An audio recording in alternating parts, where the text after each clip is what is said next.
Bonjour tout le monde et bienvenue dans ce nouvel épisode de Résonance Patriote. Aujourd'hui, notre podcast consacré à l'économie française et aux défis majeurs auxquels nous sommes confrontés. Aujourd'hui, nous allons parler de l'affaiblissement de l'euro, de la montée de l'inflation et surtout de la récente annonce de Moody's concernant la notation de la France. Depuis plusieurs mois, les signaux économiques s'assombrissent. L'euro vacille face à des devises comme le dollar, mettant en lumière des faiblesses structurelles au sein de l'Union européenne. Ce phénomène s'accompagne d'une inflation persistante qui touche directement le pouvoir d'achat des Français. Les produits de première nécessité, l'énergie et même les loyers sont de plus en plus chers, laissant de nombreuses familles dans une situation délicate. Et comme si cela ne suffisait pas, une annonce est venue renforcer ce sentiment de fragilité. L'agence de notation Moody's a abaissé la note souveraine de la France, la faisant passer de A2 à A3.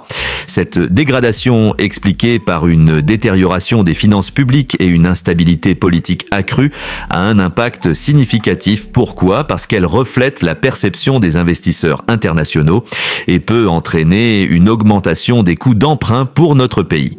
En clair, cela signifie que la France devra payer plus cher pour financer ses dettes. Moody's pointe plusieurs raisons à cette dégradation. D'abord, des finances publiques sous pression, avec des déficits budgétaires qui s'accumulent et une dette publique atteignant des sommets. Ensuite, une instabilité politique croissante due aux réformes impopulaires et aux tensions sociales constantes qui fragilisent l'image de stabilité du pays.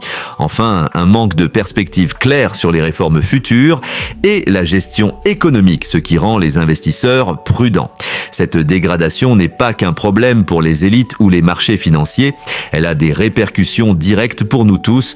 Lorsque les coûts d'emprunt augmentent, cela se traduit souvent par moins de budget pour financer les services publics, une possible hausse des impôts ou des charges pour compenser et une réduction des marges de manœuvre pour investir dans des projets d'avenir. Ajoutez à cela une inflation qui semble hors de contrôle et vous obtenez un cocktail explosif qui pèse sur les ménages et les entreprises. Certains voient dans le Bitcoin et les crypto-monnaies une solution face à cette instabilité.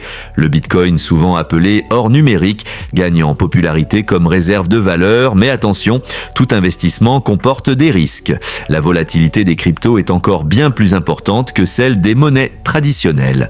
Néanmoins, leur popularité croissante montre à quel point les Français et d'autres citoyens cherchent des alternatives pour protéger leur épargne. La question est de savoir comment la France va réagir. Le gouvernement doit trouver un équilibre délicat entre réduction des déficits, relance économique et maintien du pouvoir d'achat des Français. Cela nécessite des décisions fortes et courageuses, mais aussi une vision à long terme, ce qui, jusqu'ici, a souvent manqué. Pour nous, citoyens, il est crucial de rester informés, de comprendre les enjeux et surtout de prendre des décisions éclairées pour notre avenir financier. Merci de nous avoir écoutés. Si ce sujet vous interpelle, n'hésitez pas à partager cet épisode, à nous laisser vos commentaires et à vous abonner pour suivre nos prochains contenus. Prenez soin de vous et à bientôt pour un nouvel épisode.